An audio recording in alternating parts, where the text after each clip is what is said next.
आरसा आपलं प्रतिबिंब दाखवतो, व्यक्तित्व अंतरंग दाखवते, ओळख आपली देते, मी छाया आपली होते। नमस्कार रसिक श्रोते हो, मी विद्या पुन्हा एकदा आजच्या व्हिडिओत आपल्या सर्वांचं अगदी मनस्वी स्वागत करते। रसिक हो, आपल्या रोजच्या जीवनातला आपल्या सर्वांचा अतिशय प्रिय, अतिशय महत्त्वाचा आपलं बाह्य रूप दाखवणारा म्हणजे आरसा।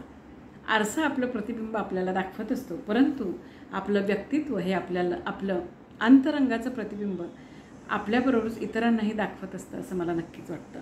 आपलं वागणं, आपलं बोलणं, आपली संपूर्ण देहबोली ही आपल्या व्यक्तिमत्वाचं प्रतिबिंब आहे असं मला नक्कीच वाटतं।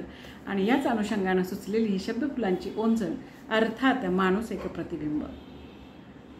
माणूस एक प्रतिबिंब त्याच्या संस्कारांचं, त्याच्या स्वभावाचं, त्याच्या माणुसकीचं। माणूस एक प्रतिबिंब त्याच्या संस्कारांचं, त्याच्या स्वभावाचं आणि त्याच्या माणुसकीचं। पाहताच चेहरा त्याचा, भावविश्व त्याचं कळतं। पाहताच चेहरा त्याचा, भावविश्व त्याचं कळतं आणि देहबोलीतून त्याच्या माणुसकीचं मर्म वळतं। पाहताच चेहरा त्याचा, भावविश्व त्याचं कळतं आणि देहबोलीतून त्याच्या माणुसकीचं मर्म वळतं। काळ जरी बदलला तरी माणूस तोच आहे।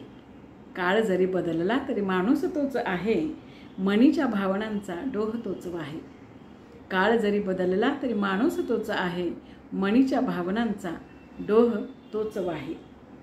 चेहरा सारे बोलतो, भेद मनीचे खोलतो। चेहरा सारे बोलतो, भेद मनीचे खोलतो। ओठ जरी मिटलेले तरी व्यक्त सहज होतो। चेहरा सारे बोलतो, भेद मनीचे खोलतो। ओठ जरी मिटलेले तरी सहज व्यक्त होतो। माणूस एक प्रतिबिंब सहज नजरेस पडते। माणूस एक प्रतिबिंब सहज नजरेस पडते।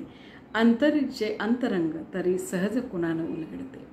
अंतरीचे अंतरंग तरी सहज कुणानं उलगडते, तरी सहज कुणानं उलगडते। रसिक कविता ऐकल्याबद्दल, व्हिडिओ पाहिल्याबद्दल खूप खूप धन्यवाद, खूप खूप आभार। आणि आपल्या सर्वांच्या इतक्या प्रेमाबद्दल, इतक्या शुभेच्छांबद्दल खूप खूप मनस्वी आभार, धन्यवाद, नमस्कार।